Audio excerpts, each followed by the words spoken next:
আমরা সকালে এসে দেখতে পেয়েছি একটা ছাত্র সংগঠন তারা ডেস্ক বসিয়েছে এবং তারা 100 মিটারের ভিতরে প্রার্থীদের কাছে গিয়ে স্লিপ দিচ্ছে। একটু নাম বলেন। আমরা দেখতে পেয়েছি ছাত্র দলের কয়েকজন প্রার্থীকে দেখতে পেয়েছি। আমরা যারা এখানে প্রার্থী হয়েছে সবাই জুলাইয়ের একজন যোদ্ধা।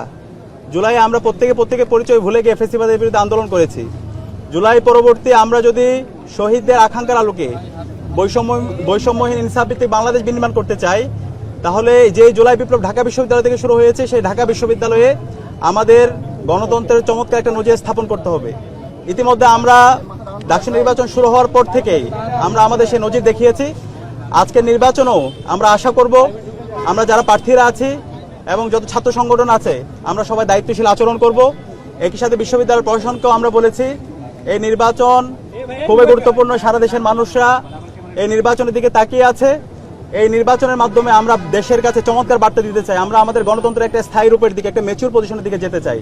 তো সেই জায়গায় আমরা বারবার বলেছি একটি ফ্রি ফেয়ার ক্রেডিবল ইলেকশন আয়োজন করার জন্য ওনারা যেন দায়িত্বশীল আচরণ করে। তো আমরা এখন পর্যন্ত অবজার্ভ করছি, পর্যবেক্ষণ করছি। আমরা আশা করব সকালে যেভাবে আমাদের নির্বাচন শুরু হয়েছে শেষ পর্যন্ত সুন্দরভাবে সুস্থভাবে নির্বাচন সম্পাদন হবে ইনশাআল্লাহ। এবং সেই জায়গায় আমরা ঐক্যবদ্ধ শিক্ষার্থী জোটে যারা প্রার্থীরা আছি আমরা ক্যাম্পেইন শুরু করার পর থেকে শিক্ষার্থীদের স্বতঃস্ফূর্ত উচ্ছ্বাস দেখতে পেয়েছি, তাদের রেসপন্স দেখতে পেয়েছি, আমরা তাদের কথাগুলো শুনেছি। আমরা আশা রাখছি ঢাকা বিশ্ববিদ্যালয়ের সচেতন শিক্ষার্থীরা ঐক্যবদ্ধ শিক্ষার্থী জোটের যে নেতৃত্ব সেই নেতৃত্বের উপর তারা আস্থা রাখবে। এবং আমাদের ঐক্যবদ্ধ শিক্ষার্থী জোটের যে কথা, আমাদের মূল কথা হচ্ছে শিক্ষার্থীদের ভয়েসে আমাদের ভয়েস, শিক্ষার্থীদের আকাঙ্ক্ষা আমাদের আকাঙ্ক্ষা। শিক্ষার্থীদের যে স্বপ্নের ক্যাম্পাস, সেই স্বপ্নের ক্যাম্পাস বিনির্মাণে আমাদের উদ্দেশ্য। স্বপ্নের ক্যাম্পাস গড়ার পথযাত্রী আমরা থামবো না। তো আমরা আশা রাখছি ঢাকা বিশ্ববিদ্যালয়ের সচেতন শিক্ষার্থীরা ঐক্যবদ্ধ শিক্ষার্থী জোটের উপর আস্থা রাখবে এবং এর মাধ্যমে আমরা আমাদের স্বপ্নের ঢাকা বিশ্ববিদ্যালয় বিনির্মাণে সবাই আমরা ঐক্যবদ্ধভাবে কাজ করে যাব। আমরা আচরণবিধির ব্যাপারে বিশ্ববিদ্যালয় প্রশাসনের সাথে আলাপ করেছি। বিশ্ববিদ্যালয় প্রশাসন বলেছিল এখানে কোনো ধরনের ডেস্ক বসানো যাবে না, এটা আমাদেরকে ক্লিয়ার করেছে। সেখানে আমরা কোনো ডেস্ক ব্যবহার করিনি এবং 100 মিটারের মধ্যে কোনো ধরনের স্লিপ দেওয়া যাবে না। কিন্তু আমরা সকালে এসে দেখতে পেয়েছি এখানে একটা ছাত্র সংগঠন তারা ডেস্ক বসিয়েছে এবং তারা 100 মিটারের ভিতরে প্রার্থীদের কাছে গিয়ে স্লিপ দিচ্ছে। একটু নাম বলেন। আমরা দেখতে পেয়েছি ছাত্র দলের কয়েকজন প্রার্থীকে দেখতে পেয়েছি। তো আমরা অনুরোধ করব যে আচরণবিধি আছে সেই আচরণবিধি যেন মানা হয় এবং এক্ষেত্রে আমরা সবাইকে আহ্বান করব এই নির্বাচনটা খুবই গুরুত্বপূর্ণ।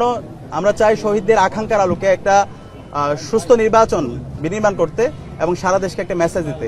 তো সেই জায়গায় আমরা অনুরোধ করব সকল প্রার্থীদেরকে আপনারা দায়িত্বশীল আচরণ করুন এবং নির্বাচন কমিশনকে অনুরোধ করব যারা আচরণবিধি ভঙ্গ করছে তাদের বিরুদ্ধে ব্যবস্থা গ্রহণ করুন। আমরা পর্যবেক্ষণ করছি, আমরা আশা রাখছি এখানে আমরা যারা ছাত্র সংগঠন আছে, নির্বাচন কমিশন আছে, আমরা সবাই দায়িত্বশীল আচরণ করব। সকালে যেভাবে নির্বাচন শুরু হয়েছে আমরা আশা করব শেষ পর্যন্ত সবাই দায়িত্বশীল আচরণ করবে এবং আমরা সামগ্রিক বিষয় পর্যবেক্ষণ করছি। আমরা আশা রাখছি সবাই দায়িত্বশীল আচরণ করবে। কিন্তু যদি আচরণবিধি কেউ লঙ্ঘন করে, কেউ আমাদের যে নির্বাচন কমিশন আছে তারা যদি কাউকে এক্সট্রা ফ্যাসিলিটিস প্রদান করে তখন তারা শিক্ষার্থীদের বিরুদ্ধে অবস্থান নেবে। তা আমরা চাই না শিক্ষার্থী বনাম ছাত্র এই ধরনের কোনো পজিশন তৈরি হোক।